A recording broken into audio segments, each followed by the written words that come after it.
Good morning, folks. I am imaging the sun today, and I'm fighting through some clouds. And anytime I try to record what I'm doing, I end up invariably uh, having to deal with clouds or malfunctions with COM ports or something. But at any rate, let's see if we can't pull something together. Um, My name is Ed Overstreet, and I go as the night sky imager, as many of you do. I am imaging, though, during the day. There is a little activity on the sun, not a lot, but there is a sunspot, and I'm toying with whether or not I want to spend a couple hours sitting here taking time-lapse AVI files to stack for a time-lapse video. I know there is some movement in and out of the sunspot that would be kind of cool to capture, but I'm not sure I'm prepared to take the time to do that. But let's go. Let me show you the telescope that I'm using, or telescopes. The one on top is the Solar Scout, and it is a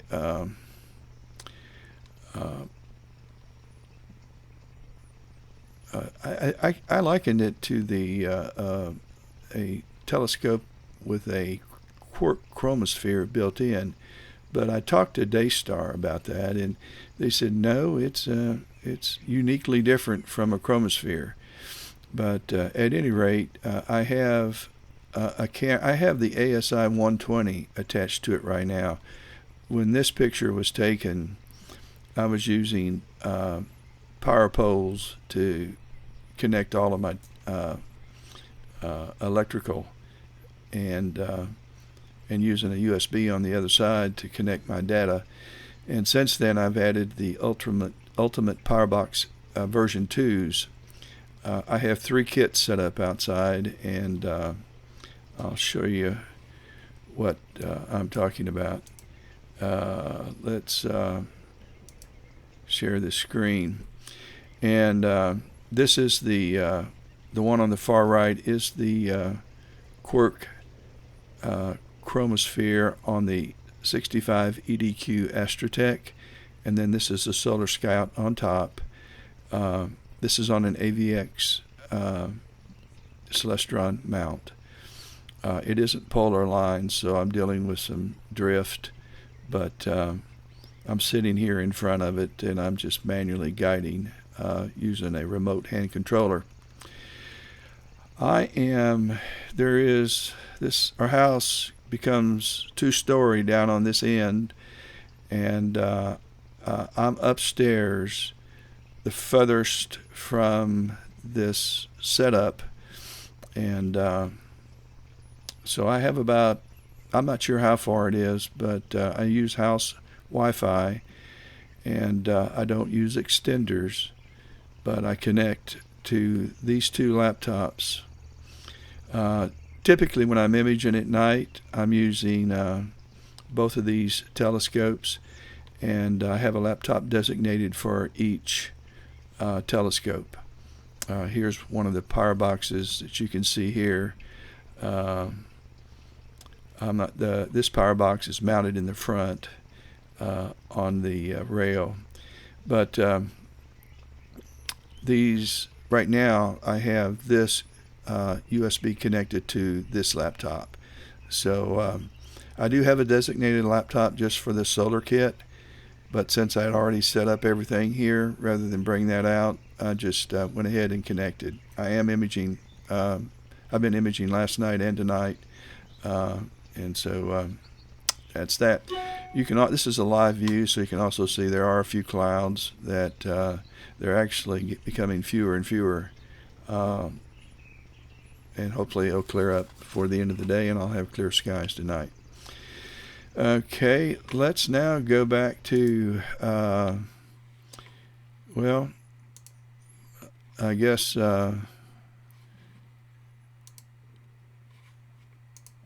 we can get rid of this remote outside, and you have me back.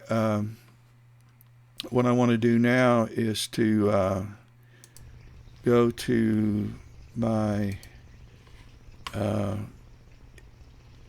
telescope laptop outside remotely, and I'm going to go ahead and put this to sleep. I don't need it now. That was the camera that's outside. Okay.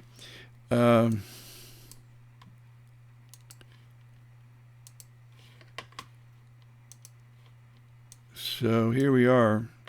I use a hand controller, a remote one. I do have the Nexstar hand controller, but it's I just find it's not. Select settings, then press the OK button. I just find that I'm not a fan of it. It is a shooting down. It is often glitchy, and I'll just touch one of the controls and it'll go slewing all over everywhere, and which requires me to go outside and reposition the sun.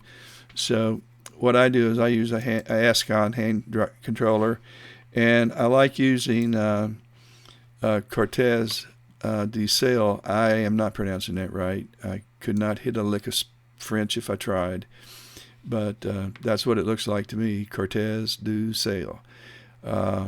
Sail, as a matter of fact. And this is free planetarium software. And I go to telescope. I click on,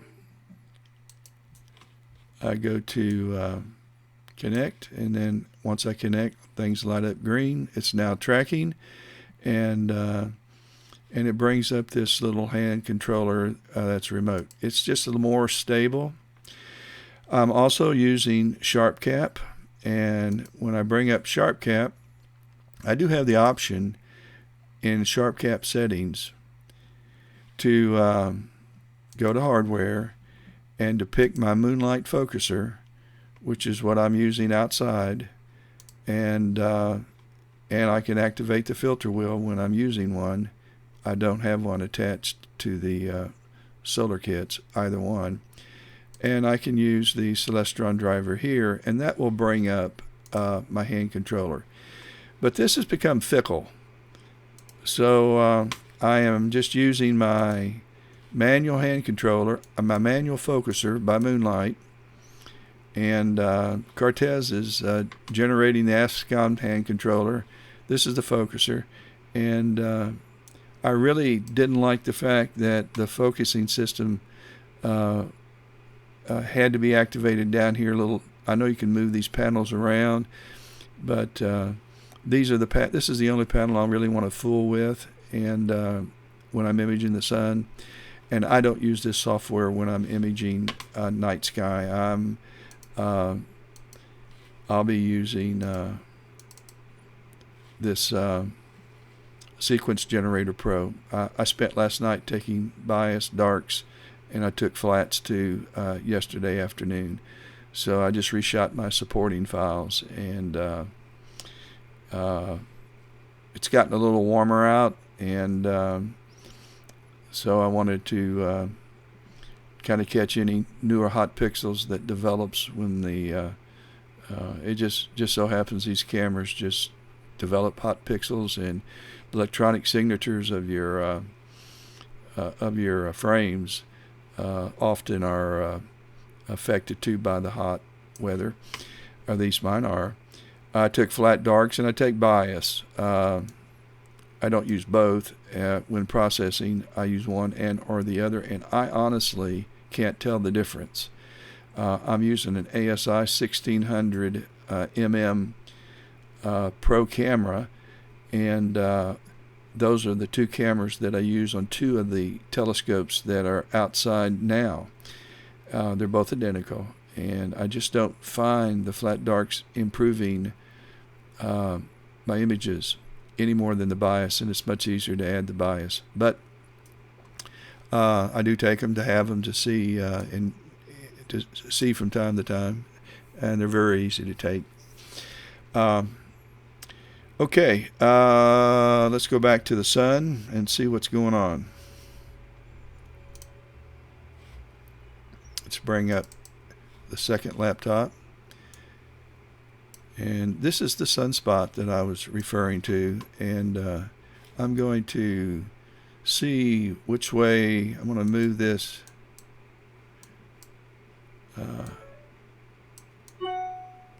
Wrong way. I'm so dyslexic. And what makes matters worse is I've got the Solar Scout also connected very quickly while I slow this thing down. I'll go ahead and connect to it and show you what I mean.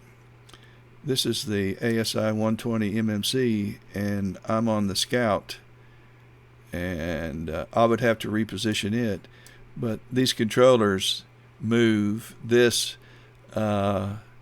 east might be down on this one, and on the other camera east might be up, and it's just how the cameras are oriented on each of their respective scopes. And I probably ought to set them exactly the same way, but I don't. At any rate, let's go back to the 174 ASI and let it get its balance. Let's bring the focusing Moonlight focuser in, and let's see if we can't. I don't know if I'm going to be able to improve that, but let's go up 10 steps. I don't see slight change. Let's go down 1 step, 2 steps. Really, that's better. 3 steps. That's better. 4. That's even better. 5. Not better. Let's go back 1 step. It's interesting how 1 step, as small as they are, can sometimes make a difference.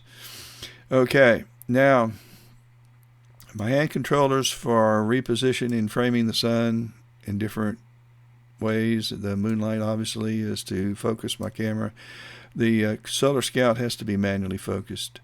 So I do the best job I can while I'm outside, turning it, looking at the laptop, turning it, looking at the laptop.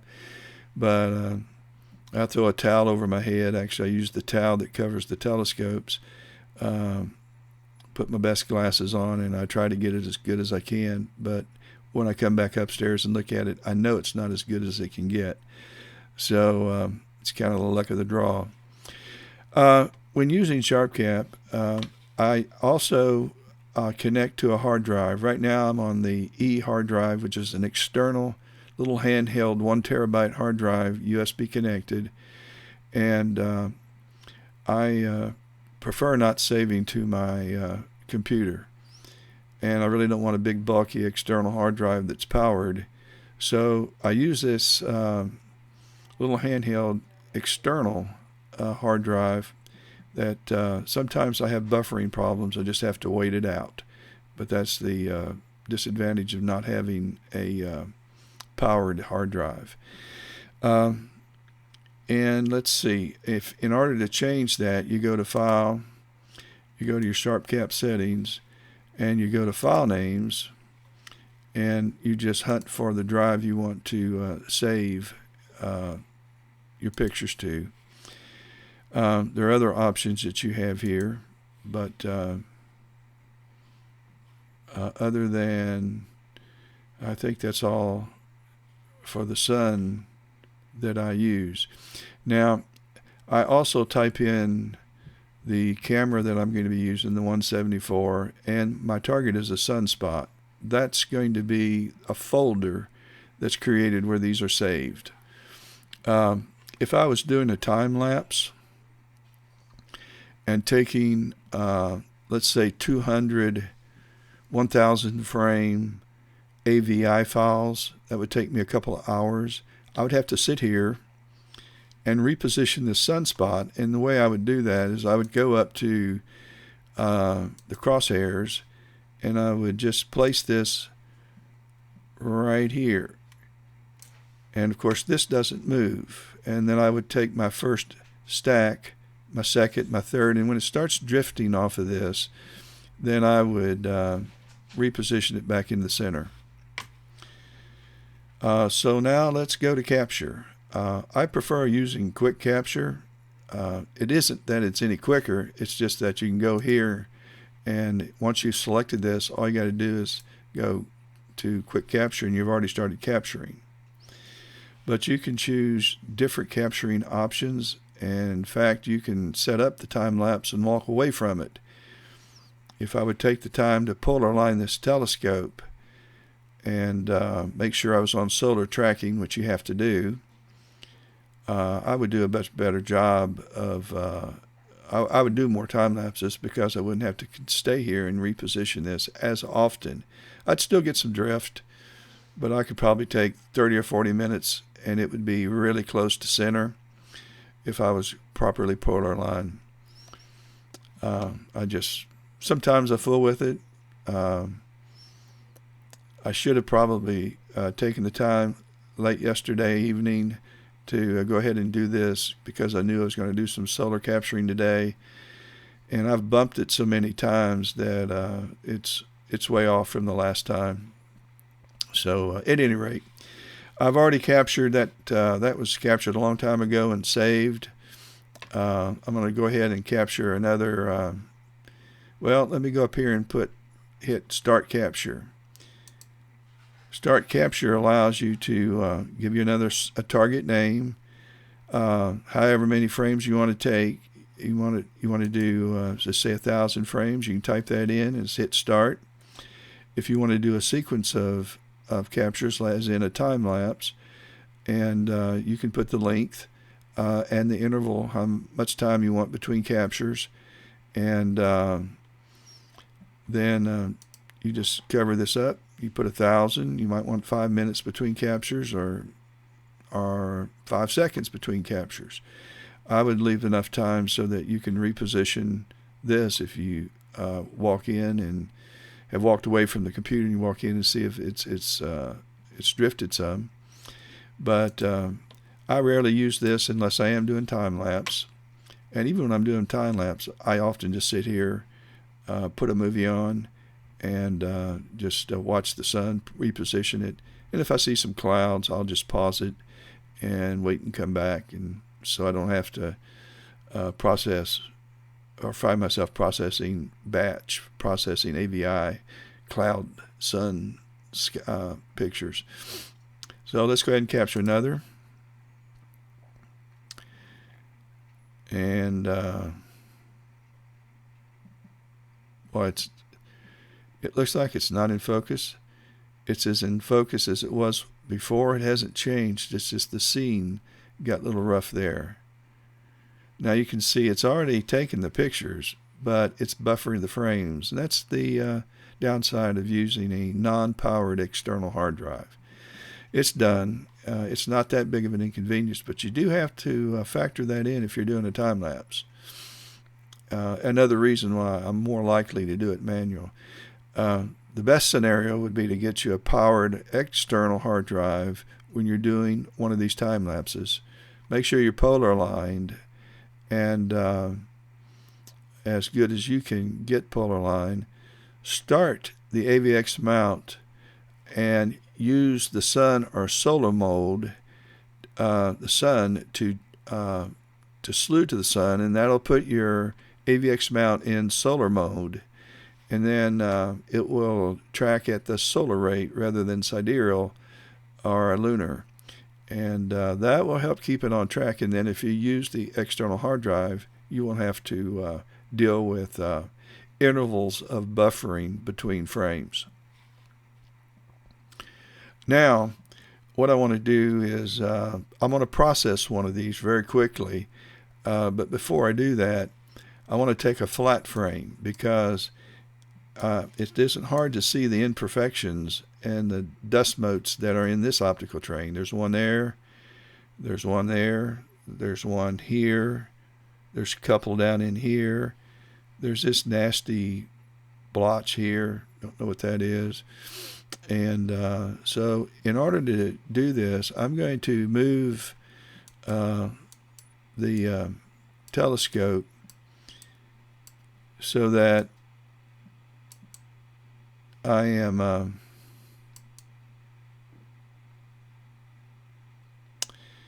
covering the full frame. Okay, like this. I want to cover it just like that. Then I'm going to go to my focuser and I'm going to defocus outwardly by 1,000 frames. And it's finished doing that. So now you see all the dust. Now I'm going to go to quick capture. First thing I'm going to do is I'm going to put flat. I'm going to type in here. I'm taking a flat.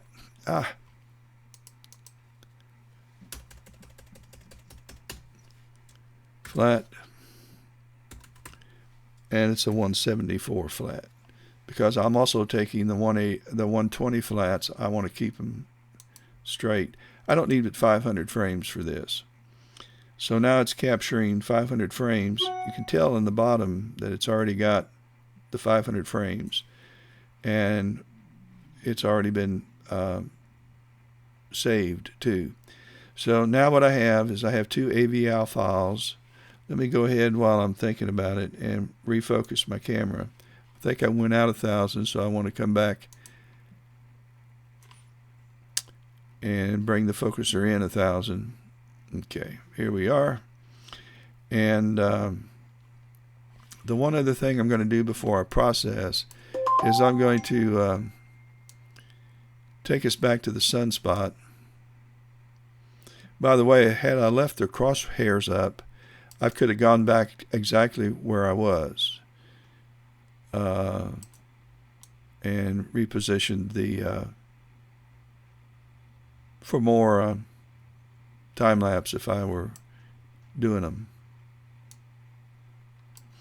Okay, let me go a little bit over, just a little bit more. I'm hoping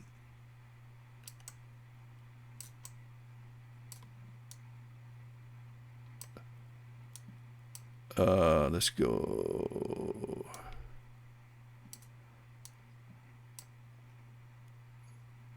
Okay, let's leave it right there.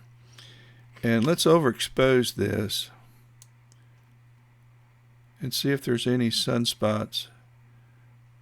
Not sunspots, any solar flares near. Well,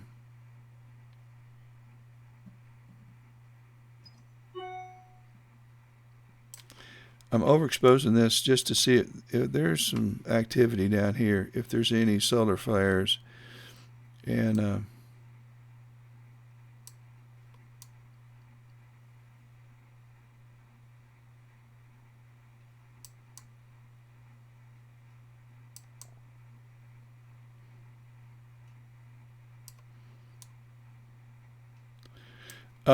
there is some activity. It's just not as pronounced as it's been. Maybe if I stacked a few. Oh, we got clouds coming over. And it might be a good time to go ahead and process these to see if it doesn't pass us by.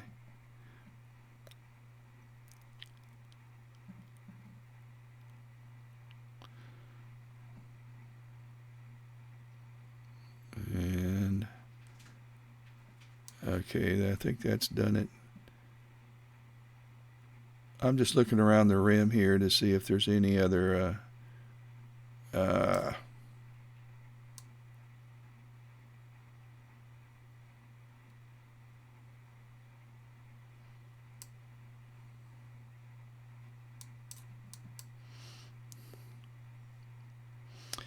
we're in the dark completely now.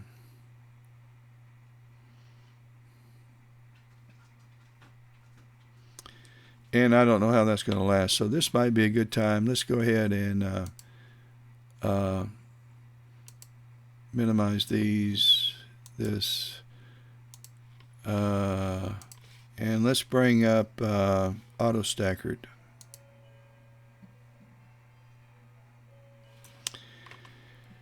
And I'm going to open, let me go to my E drive and May 520 sun, sunspot 174. And actually, before we take a look at that, let's go to flat 174, and let's load this flat. And I want to go to image calibration, and I want to put create master frame, and I'm going to call this master flat 174, 5, 20, 20, 21. Okay, I'm saving this flat frame.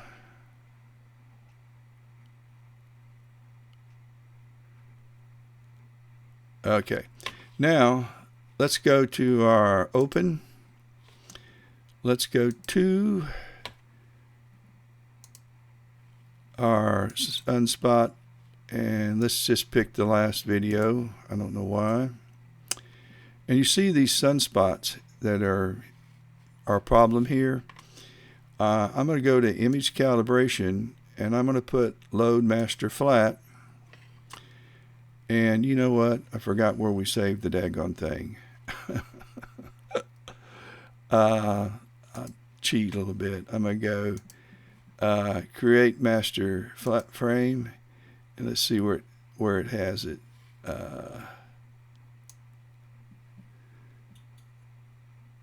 Where is it saving it? Documents, master flat. Okay. All right, so we're going to go to calibration, load master flat. We want to go to documents.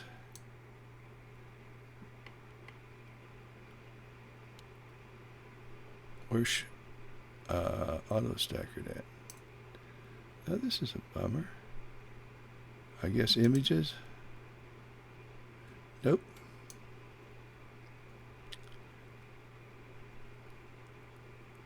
Ah, heck with it. Let's do it again. Let's open. And let's go to flat. And let's open this. And this time, and we go to image calibration, and we create master flat. We're going to save this.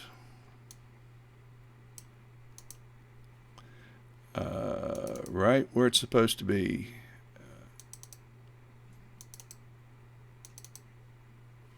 And this is the master flat. So we got two of these master flats. I don't know where the other one is, but I know where this one is. All right, we're going to open our AVI file. We don't want the master flat one. We want sunspot. We'll go back to the third one. And there's our image with the spots. Now, they'll go away as soon as I load.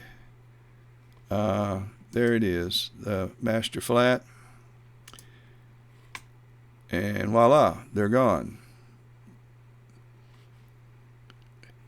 There must have been, which will get cropped out, there must have been in the flat.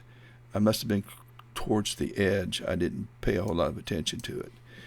Okay, let's kind of scroll through this and see if we can't find one of the sharper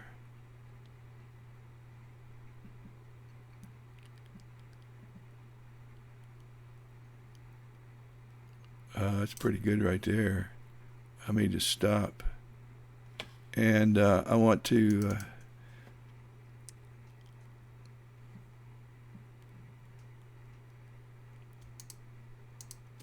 move my box over there for analyzing that.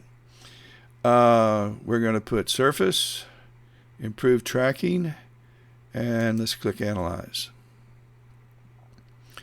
Now AutoStakkert is taking a look at all the frames, and it's going to establish a pecking order.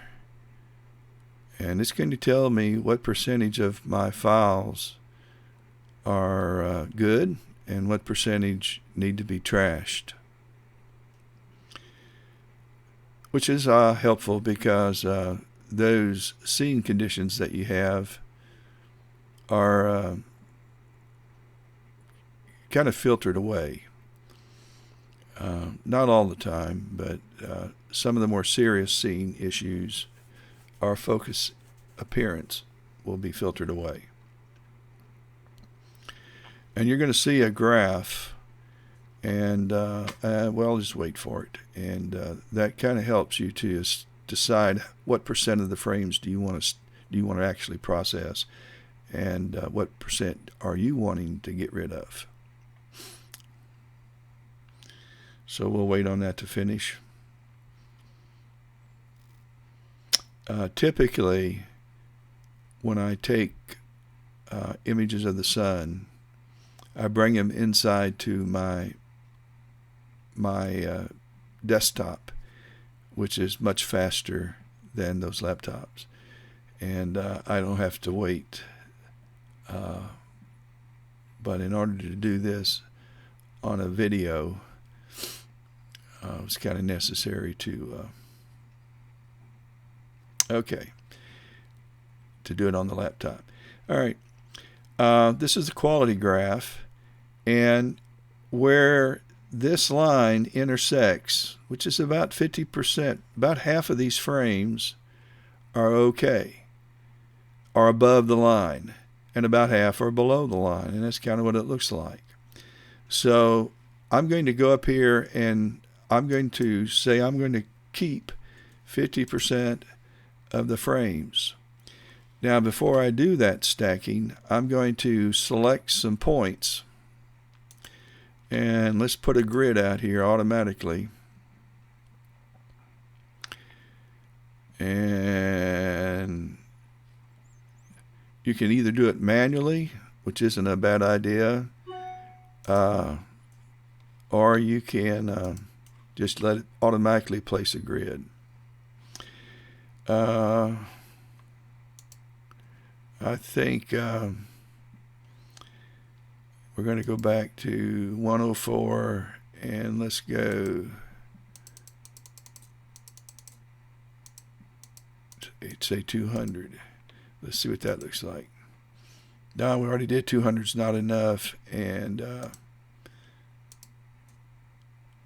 we'll just go ahead and put 104, let it rip. I don't like to do that many. And if I had sunspots, I'd put more along this rim. Let's go ahead and stack. I don't click sharpen. I don't drizzle something like the sun. No need. So we're just going to stack them. Once I do this, it's going to save them. By the way, one of the crazy, neat, cool things about AutoStakkert is that you can file open and select all of the AVI files that you've taken, as in doing a time lapse. And you can process one, and it will process all the others in batch. So you don't have to do this manually for every AVX file. And then I use a software program, and let me see if I can find it. I think it's IMPPG. I don't know if I have a copy of it on this or not. IMPPG. I don't think I just use it on my desktop most of the time, but I can batch, add wavelets to it, and sharpen up the images. Actually, it's got, I think, as much, if not more, power than Registax for the wavelet side of it. But today we're going to use Registax because I see I already have it on this computer.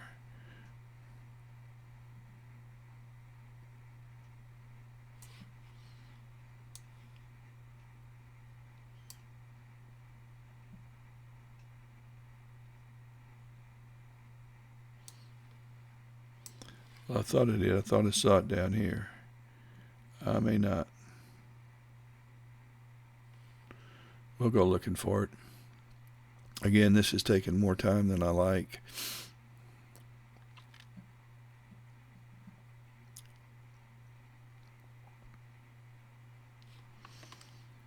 While that's happening, I want to see if I have a copy of Registax in my applications.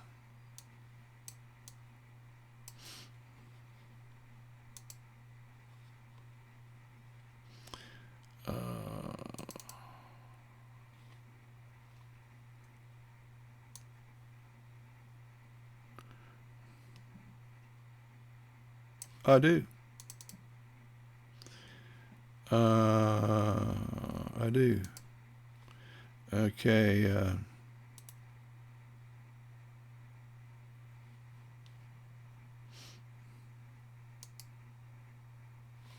So I just moved it down here to my taskbar.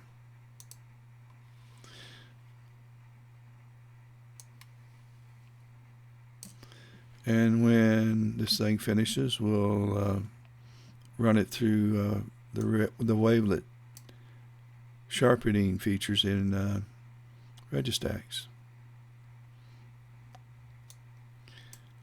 And then we're about done.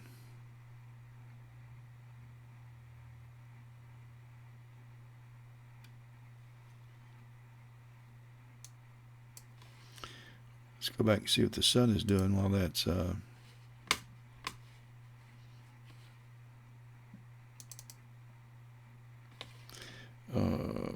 here it is.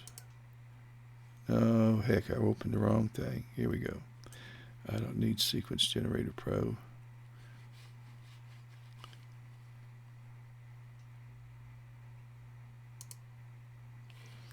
Okay.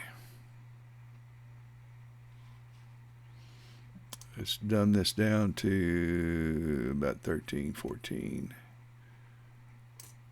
Okay. We still got clouds. We'll probably end this as soon as I run this through Registax, as I will not be taking a time lapse if the clouds are going to be coming and going like they are. All right, let's go back to AutoStakkert. And we're about finished.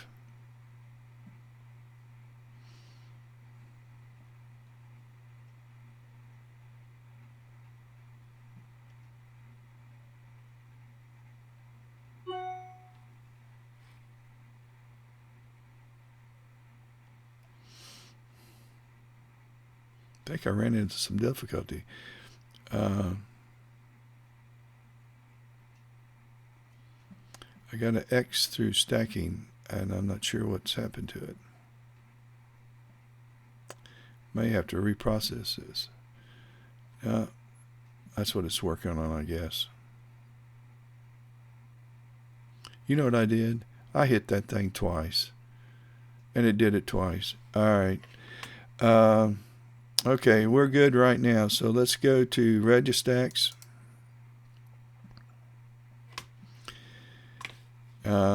AutoStakkert is a free program. Registax is a free program. It's just thank you to the people who have done these. It just makes life so much better for you. All right, we're going to go to our drive. External drive, and May Sun 174. Here's our diff file. Let's open it up. Nope, don't want to stretch the intensity level. Let's show full image.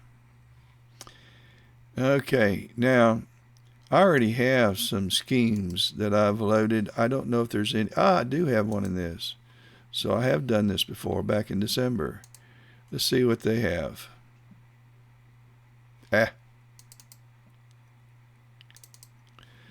Okay. That's a little radical. Let's first thing I want to do is I want to back off. I tell you what, let's back off of everything.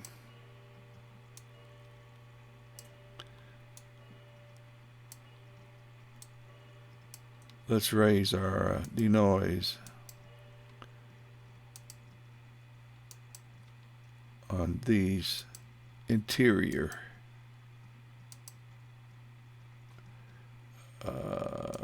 Not the two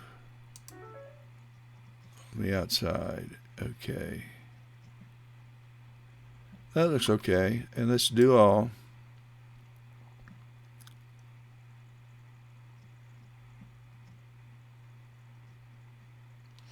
Now, usually here I take this into Photoshop, crop it, color it, add some high-pass sharpening. But some of the things you can do is you can color it here, drag your red up, drag your green up, and bring your blue down. Give it a minute to cook.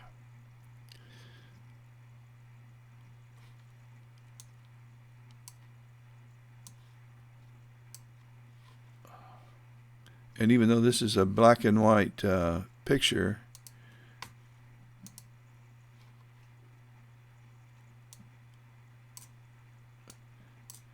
you can force colors.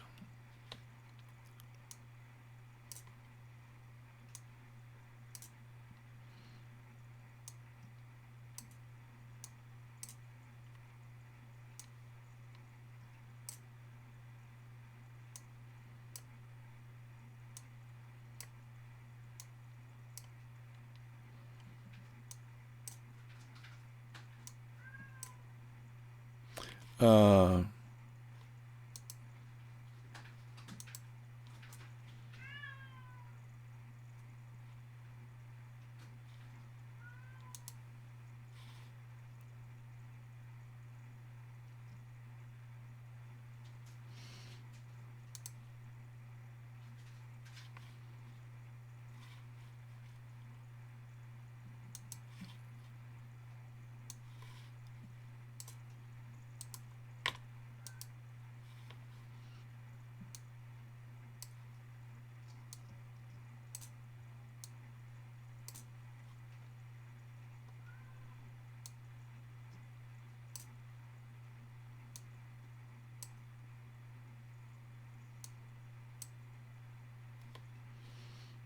Just leave it alone.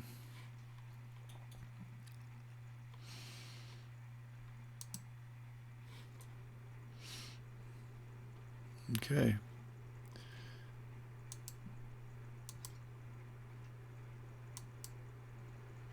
All right. Let's see.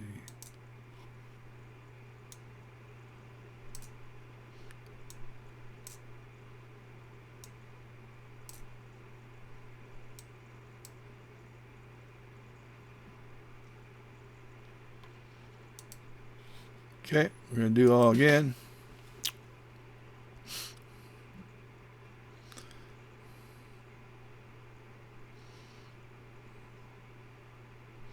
And then I would save image, and I'm just going to put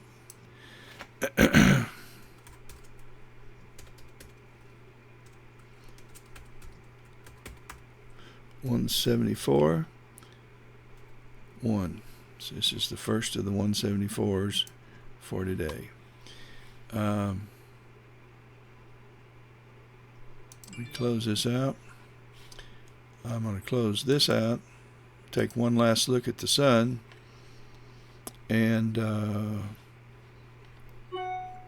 we are cloudless right now. By the way, let's go over to the 120,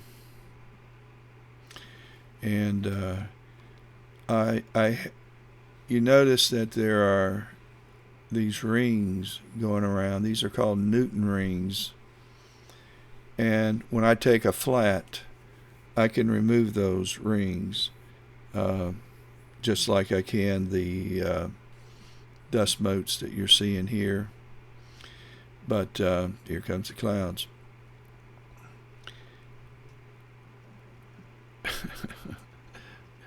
Love them. Isn't nature cool, though?